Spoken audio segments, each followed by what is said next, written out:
Kata Nabi SAW, sungguh kucing itu tidak najis. Kucing itu termasuk di antara hewan-hewan yang berkeliaran di sekitar kalian. Taib. Ma'asyiral muslimat yang dimuliakan Allah Subhanahu wa taala. Hadis ini bicara soal tentang hukum binatang yang kita kenal di sekeliling kita, yang ma'ruf adalah hewan yang bernama kucing.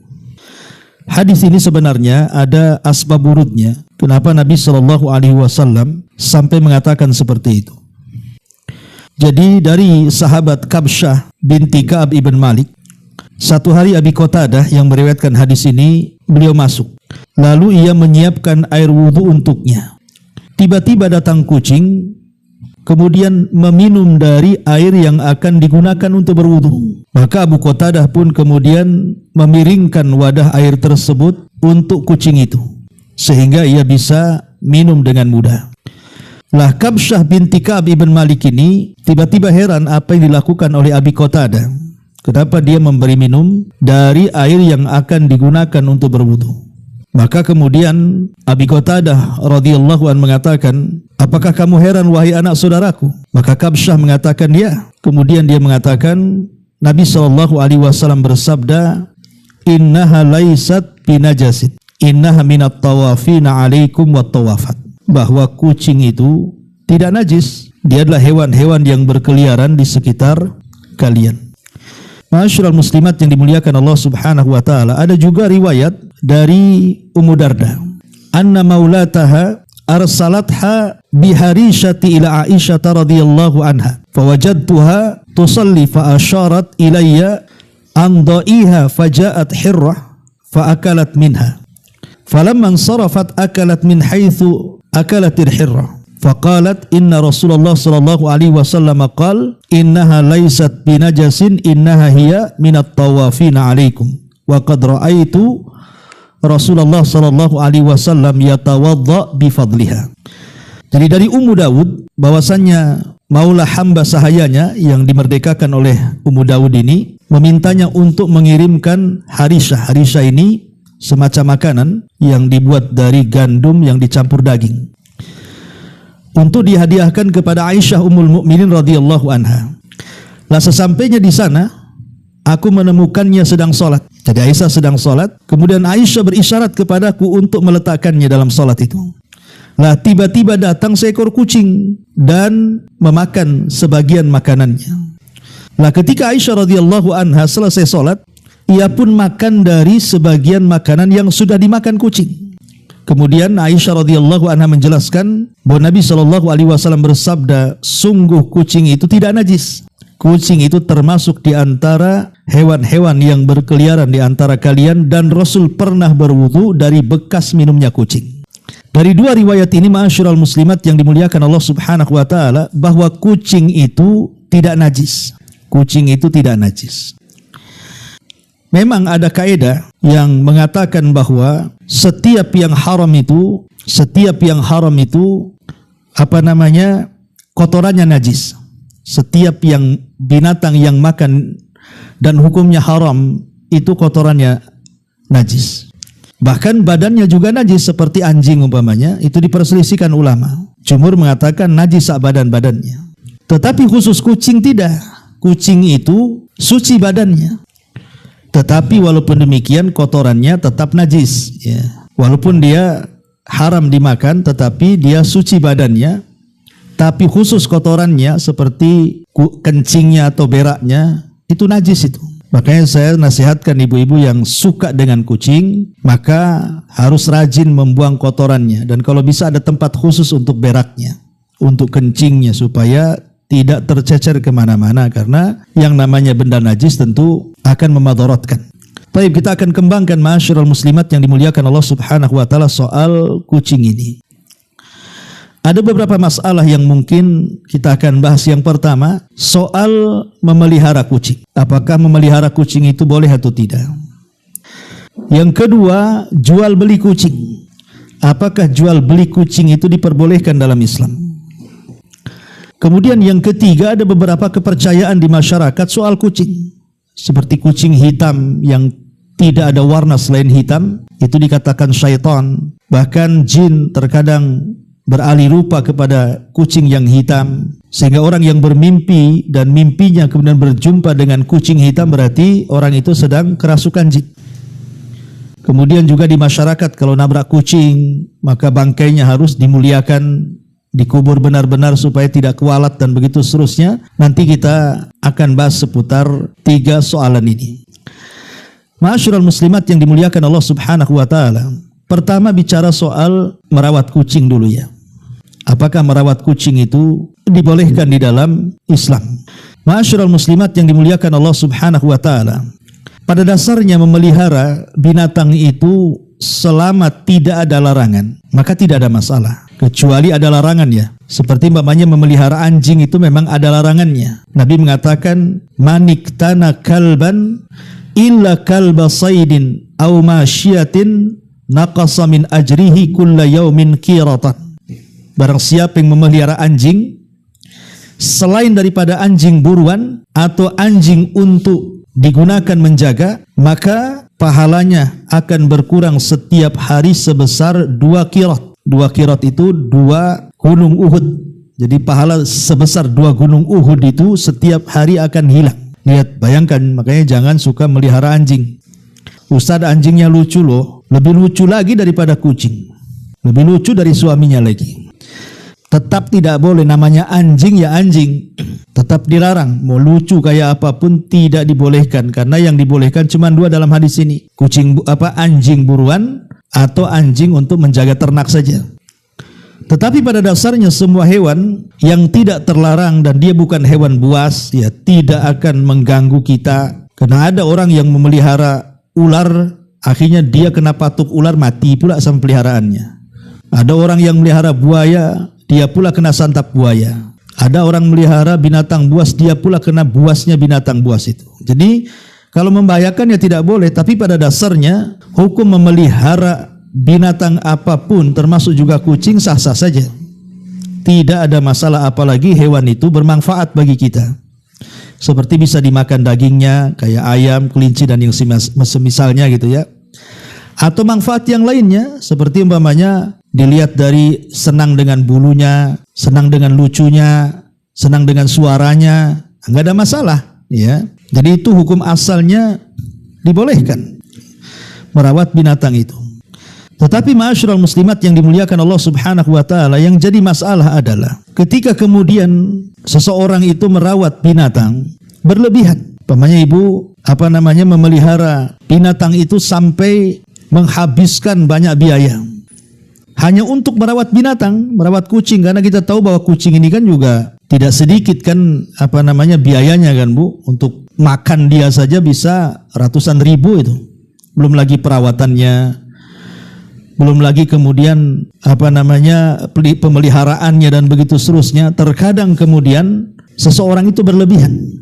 Kita tidak syak lagi bahwa ada hadis Nabi SAW bahwa setiap yang memiliki hati, yang memiliki hati yang kita sayangi dari makhluk hidup itu, kalau kita pelihara dengan baik, kita kasih makan dan yang lain itu ada pahalanya. Seperti Nabi SAW mengatakan dalam hadis Nabi SAW, fi kulli dzati kabidin ratbatin ajrun. Jadi setiap menyayangi makhluk hidup itu berpahala.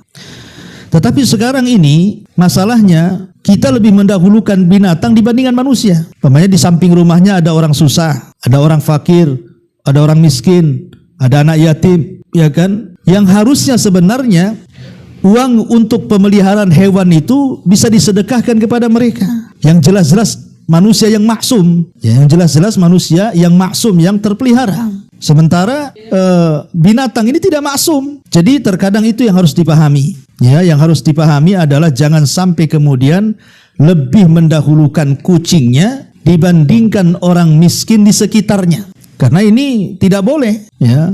Masa tetangganya kelaparan, kucingnya kekenyangan, kan ini nggak masuk di akal.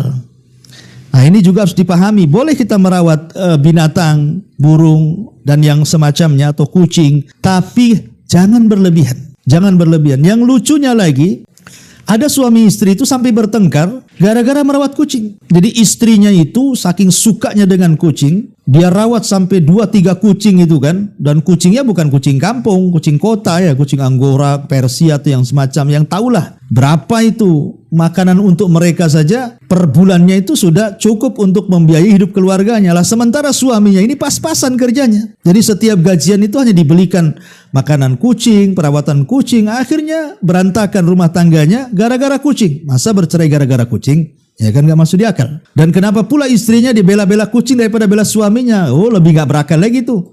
Nah ini kan jangan sampai kemudian berlebihan mengakibatkan akhirnya keluarga berantakan, kemudian hak-hak manusia pun terlantarkan, seperti mamanya lebih mementingkan kucingnya dibandingkan keluarganya dan begitu seterusnya lah. Ini kan masalah, Bu. Ya, jadi walaupun boleh seseorang itu merawat binatang, tapi ya sewajarnya saja. Ya, jangan sampai kemudian berlebihan.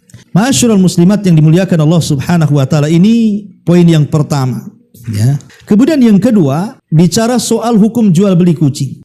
Apakah boleh seseorang itu menjual belikan kucing? Karena kalau ibu buka di handphone, ya kadang-kadang kita tengok umpamanya di Tokopedia atau apalah kan, atau di marketplace itu jual beli kucing, keluar tuh kucing-kucing lucu tuh, Bu. Subhanallah, mulai dari harga ratusan ribu sampai jutaan, sampai puluhan juta loh harganya tuh, Bu. Tergantung ya mungkin merek kucingnya lah ya kan. Ya, apakah dia Persia atau Anggora atau jenis macam-macam lah jenis kucing itu. Lah, pertanyaannya boleh nggak jual beli kucing itu? Lah, bicara soal jual beli kucing ini sebenarnya memang masalah perselisihan ulama panjang, ya. Bagi sebagian para ulama melarang, tidak boleh menjual belikan kucing. Kenapa? Karena ada hadis Nabi. Hadis yang dikeluarkan Imam Abi Dawud, Nasai, dan hadis ini juga disahihkan oleh Syekh Albani dari hadis Jabir bin Abdullah radhiyallahu anhu, di mana beliau mengatakan anna Nabiy sallallahu alaihi wasallam naha an thamanil kalbi was-sinawar. Nabi SAW melarang dari hasil penjualan anjing dan hasil penjualan kucing. Rasul melarang. Bahkan dalam Sahih Muslim sampai beliau membawakan bab dalam Sahih Muslim oleh Imam Nawawi rahimahullahu taala tentang bab tahrimi thamanil kalbi wa hulwanil kahini wa mahril bagiyyi wa nahyi an bai'i sinawar. Jadi Imam Nawawi itu sampai membuat bab dalam syarah Sahih Muslim, bab diharamkan upah jual beli anjing, upah tukang ramal, upah pelacur, dan dilarang juga dengan jual beli kucing. Kemudian dalam Sahih Muslim juga ada lafaz jazaron Nabi sallallahu alaihi wasallam an dzalik. Nabi SAW sangat-sangat melarang dari upah jual beli tersebut, termasuk jual beli kucing. Dari hadis ini, maka banyak para ulama, baik yang salaf ataupun yang khalaf, baik yang dulu atau yang kontemporer seperti umpamanya Syekh Shalih Fauzan, ya, dan banyak juga para ulama yang lainnya mengatakan bahwa jual beli kucing itu haram. Tidak boleh. Boleh kita merawatnya, ya, umpamanya dengan meminta atau dikasih kita rawat, tidak ada masalah. Atau mungkin ada kucing kampung atau datang ke rumah sendiri, kemudian kita kasih makan, akhirnya lama-lama betah di rumah kita, kemudian kita rawat, nggak ada masalah, ya. Tapi kalau umpamanya terjadi jual beli kucing, menurut pendapat yang pertama haram hukumnya, tidak boleh, dan tidak boleh memakan upah jual beli kucing ini. Ini satu pendapat. Tapi pendapat yang lain dan ini pendapat mazhab Syafi'i dan mazhab ulama yang lainnya mengatakan bahwa boleh jual beli kucing itu. Boleh jual beli kucing itu. Kenapa demikian? Karena sesuatu yang bisa diambil manfaatnya, itu kaidah itu. Sesuatu yang bisa diambil manfaatnya dan ada harganya, berarti masih bisa dijual belikan. Jadi dalam mazhab Syafi'i, bahkan ada yang mengatakan ini mazhab jumhur, mengatakan sesuatu yang ada manfaat dan harganya itu masih bisa dijual belikan. Dan kucing itu ada manfaatnya dan ma'ruf manfaatnya gitu ya. Seperti mamanya bisa dilihat dari segi warnanya, suka dengan warnanya, kemudian suka dengan bentuknya, kemudian suka dengan lucunya. Kemudian sebagian kucing itu juga terkadang menangkap tikus, ya, menangkap kecoa, menangkap binatang-binatang kaki seribu dan macam-macam lah binatang-binatang yang ada di rumah kita yang terkadang membuat jijik dan membahayakan. Lah kadang-kadang oleh kucing itu ditangkap dan dimakan atau dibunuh kan gitu. Itu kan ada manfaatnya juga tuh. Sehingga dari sinilah maka Dalam mazhab Syafi'i dan yang mazhab-mazhab yang lainnya mengatakan boleh jual beli kucing itu karena ada manfaatnya. Kemudian ada juga mereka membantah, lalu bagaimana dengan hadis Nabi SAW tadi? Nabi SAW melarang jual beli kucing. Ada yang mengatakan bahwa tambahan bai'i sinawar, ketika Nabi SAW mengharamkan upah jual beli anjing dan upah jual beli kucing, maksudnya tambahan kucing itu adalah tambahan lemah dalam hadis itu. Ini bantahan mereka yang membolehkan menjual kucing. Jadi tambahan kucing dalam hadis itu lemah, artinya yang ada hanya larangan jual beli anjing saja. Kemudian mereka juga mengatakan, oke lah kalau hadis itu sahih, tambahan kucing itu memang ada dalam hadis itu, maka kalimat sinawar ini maksudnya adalah kucing liar, bukan kucing peliharaan. Apa bedanya kucing liar dengan kucing peliharaan itu? Maksudnya kucing liar ini kan membahayakan. Ya, jadi kalau kucing yang membahayakan, nyakar, terkadang bisa menggigit anak kita. Ya, pokoknya kalau istilahnya sinawar itu kucing-kucing liar yang nakal gitu ya, yang membahayakan, itu yang dilarang. Adapun kucing-kucing yang kemudian tidak membahayakan artinya ya bisa dinikmati gitu ya. Maka itulah yang dimaksud dibolehkan maksudnya untuk jual beli kucing itu. Jadi kucing yang tidak membahayakan. Kalaupun hadis itu saya dibawa ke situ. Wallahu alam. Ya, terserah ya, ibu mau milih pendapat yang mana gitu, yang membolehkan atau tidak. Cuman kalau saya pribadi, ya, saya lebih cenderung melarang. Ya, sebaiknya tidak melakukan jual beli kucing. Ya, kecuali kalau kucingnya ada yang ngasih, ya, atau mungkin kucing kampung datang ibu rawat ya enggak masalah. Tapi kalau dijadikan bisnis jual beli kucing, sebaiknya kita keluar dari khilaf ulama. Ya, keluar dari khilaf ulama. Khawatir yang kuat itu yang melarang, akhirnya kan kita masuk ke hasil yang tidak dibolehkan dalam Islam. Itu nasihat saya. Wallahu a'lam. Taib. Kemudian yang ketiga, bicara soal beberapa kepercayaan di masyarakat. Karena ada orang yang bertanya juga kepada saya itu tentang, Ustaz, apakah kucing hitam itu sama dengan anjing hitam, katanya kan. Karena kan Nabi SAW dengan tegas ketika bicara soal anjing hitam itu kan minasyaiton, dia adalah setan. Ketika itu Nabi SAW melarang apabila seseorang sholat dan tidak menggunakan sutroh, kemudian lewat anjing di depan kita, anjing hitam, maka batal sholatnya. Jadi sahabat bertanya kepada Nabi SAW, apa alasannya? Maka Rasul mengatakan karena anjing hitam itu adalah setan. Dan juga ada hadis yang mengatakan disuruh untuk membunuh anjing yang berwarna hitam. Maksudnya hitam yang gak ada warna lain ya Bu ya, hitam gelap gitu, yang betul-betul memang hitam semua dari kepala sampai kaki. Sehingga ada kemudian yang mengatakan begitu juga kucing hitam. Jadi kias kepada anjing hitam. Apalagi sering kemudian para peruqyah khususnya, mereka bercerita gitu ya, para peruqyah ini, bahwa ketika mereka meruqyah orang itu, terkadang di antara jin yang mengganggu orang yang sedang diruqyah yang kerasukan itu rata-rata tasyakul dengan kucing yang berwarna hitam. Bahkan sebagian para peruqyah mereka itu menganggap bahwa kalau orang bermimpi dan dalam mimpinya melihat kucing hitam berarti dia terkena sihir atau kesurupan karena dia diganggu oleh jin. Taib. Pertanyaannya sekarang, apakah memang kucing hitam itu maksudnya hitam semua Bu ya? Kalau ada warna lainnya ya bukan, ini bicara memang gelap warnanya, hitam semuanya. Apakah bagian daripada setan? Syekh Albani rahimahullahu taala pernah ditanya soal ini, halil qittatus sauda syaitanun, wahai Syekh, apakah kucing yang hitam pekat itu bagian daripada setan? Fa ajaba, maka beliau menjawab, la, bukan, dzaka huwal kalbul aswad syaitanun. Kucing tidak termasuk, yang setan itu adalah anjing yang hitam. Artinya Syekh Albani mengatakan bahwa kucing yang berwarna hitam itu bukan setan. Dan juga Lajnah Daimah juga ditanya, para ulama yang ada di riset fatwa Kerajaan Saudi Arabia, ketika ditanya apakah kemudian kucing hitam itu adalah setan, maka mereka mengatakan bukan.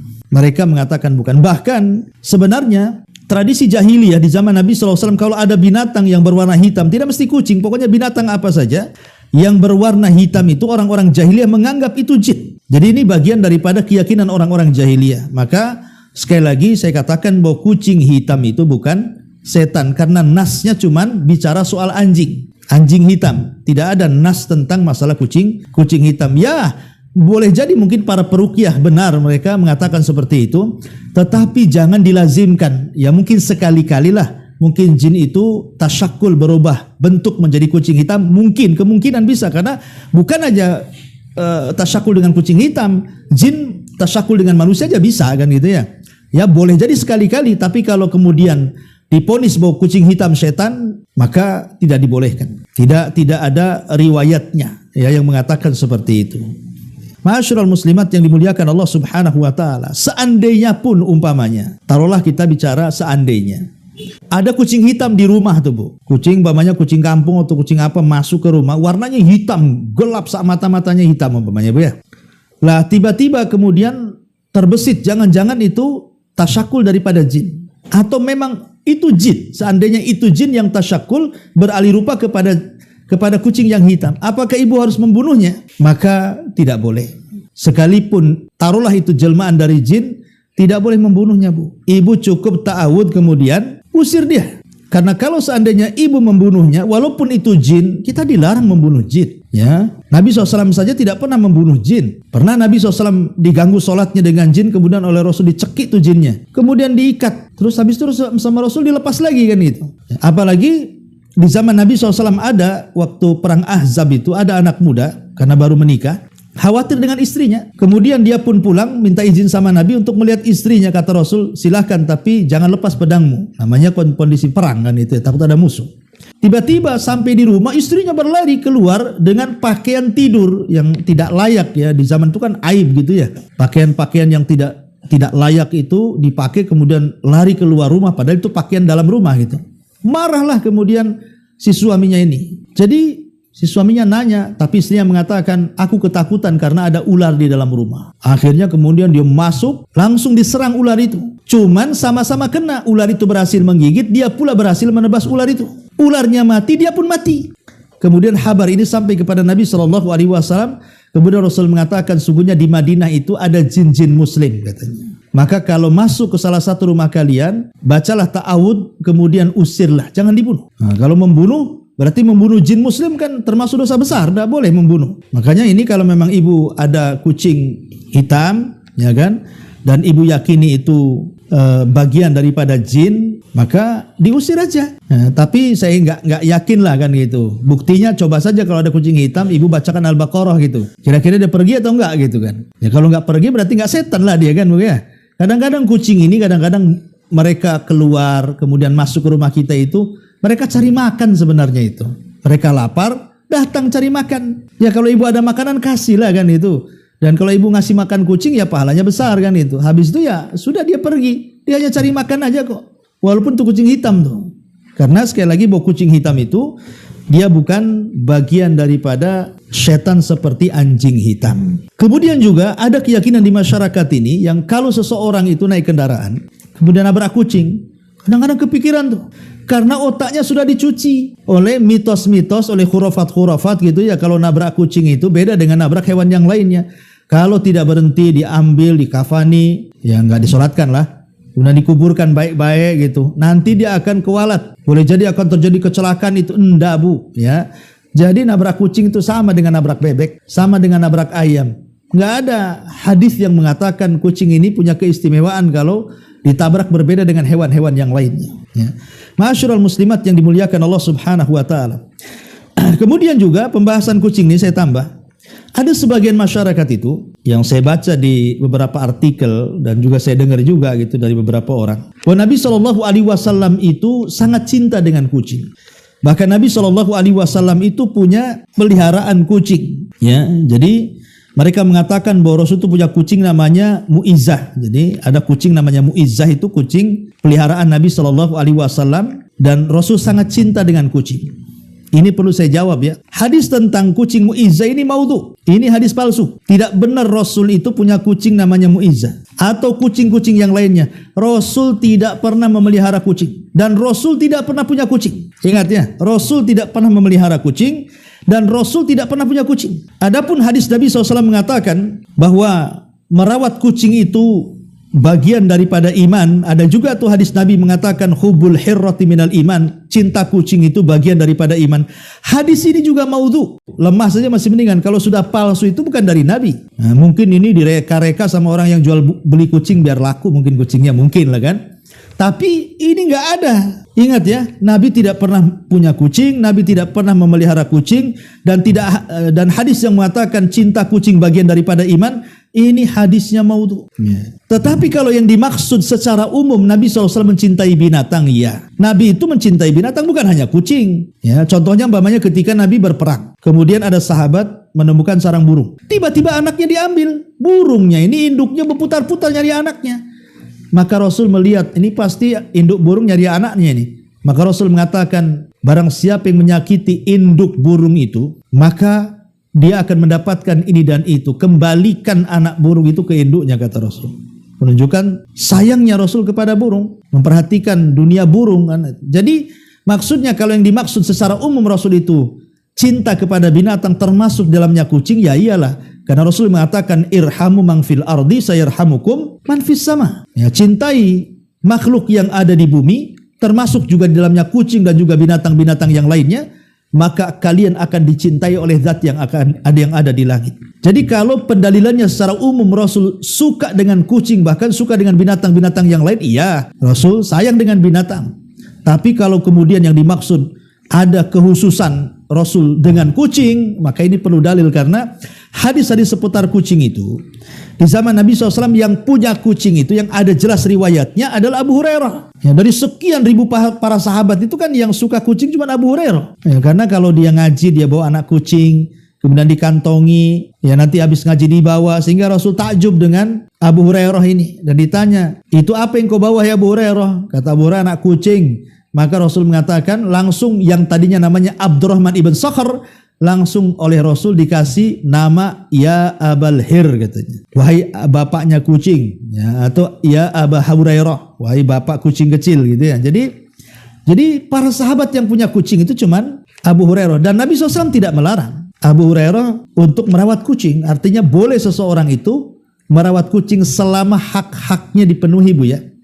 Karena ada hadis yang mengatakan gara-gara kucing orang masuk neraka di zaman Bani Israel. Kata Nabi SAW, udzibati mar'atu fi hirratin habasatha, yang sudah kita bahas kan, bahwa ada seorang wanita diazab di neraka gara-gara seekor kucing. Kemudian ditanya, kok bisa wanita itu masuk neraka wahai Rasul? Kenapa bisa diazab dia? Karena kata Nabi SAW, karena dia mengurung kucing itu, nggak ngasih makan, nggak ngasih minum, sampailah dia makan dari rapi-rapi dinding, akhirnya dia mati. Maka Rasul mengatakan udzibatil mar'atu fi hirratin habasatha, maka wanita itu diazab gara-gara kucing yang dipeliharanya tapi tidak diberikan kesejahteraan kepadanya, tidak dikasih makan, tidak dikasih minum. Artinya kalau merawat binatang, hak-hak binatang itu dipenuhi, Bu. Ibu suka kucing, ibu suka burung, ibu suka apa, harus dipenuhi haknya. Di antaranya makanannya, minumannya, tempat tinggalnya. Sebagaimana kita juga ada nafsu biologis, maka mereka juga punya, ya, supaya ada keturunan juga kan gitu. Jadi hal-hal yang seperti itu harus diluruskan tentang masalah memelihara binatang itu. Dan yang lebih dari itu, ya kalau bisa, karena kucing ini juga kotorannya najis, Bu, ya, kemudian juga kencingnya najis, maka sebaiknya kalaupun harus merawat itu, ya rawatlah di luar rumah, umpamanya ditaruh di teras gitu ya. Jangan taruh dalam rumah. Terkadang kucing ini kalau taruh dalam rumah, Bu, kan ada karakter-karakter kucing, orang-orang yang ahli kucing itu. Kalau kucing itu protes kadang-kadang sama kita, dia berak sembarangan, dia kencing sembarangan, kan gitu protesnya kucing itu, Bu. Ya, nggak tahu ya pakar-pakar kucing di sini ada nggak nih?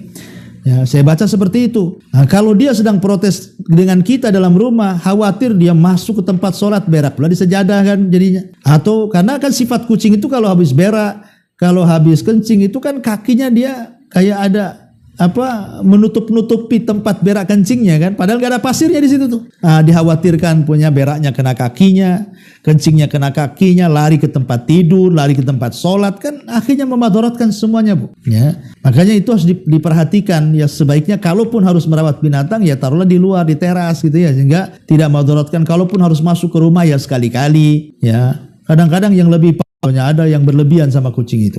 Makanya ini yang harus dipahami tentang seputar kucing. Baik, kita kembali kepada perkataan pengarang di sini. Hadis ini, kata beliau pengarang, mengandung dua prinsip pokok. Pertama, al-masyaqqatu tajlibut taisir.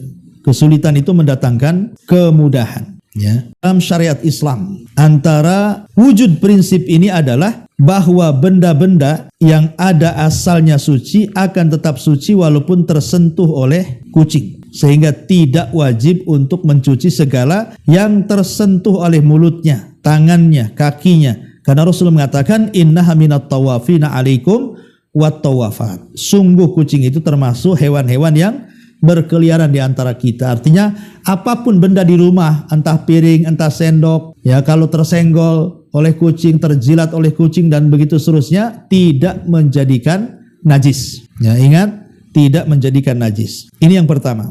Ya. Kemudian yang kedua, bahwasanya kucing dan hewan lain yang lebih kecil bentuknya seperti tikus, dia hidup dan tidak membuat najis setiap benda yang disentuhnya. Jadi bukan hanya kucing, termasuk tikus juga, Bu. Jadi kalau tikus mamanya dia lari kemudian nginjak-nginjak piring, masuk ke pakaian, maka tidak jadi najis yang diinjaknya, yang disentuhnya selama dia hidup, Bu. Sebab kalau dia mati jadi bangkai, najis. Bukan masalah tikusnya tapi bangkainya. Ya, bangkai tikus najis. Bangkai kucing pun najis gitu ya kalau sudah jadi bangkai. Ya, tapi kalau dua-duanya masih hidup, maka semua badan sak liur-liurnya dianggap najis kecuali kotorannya.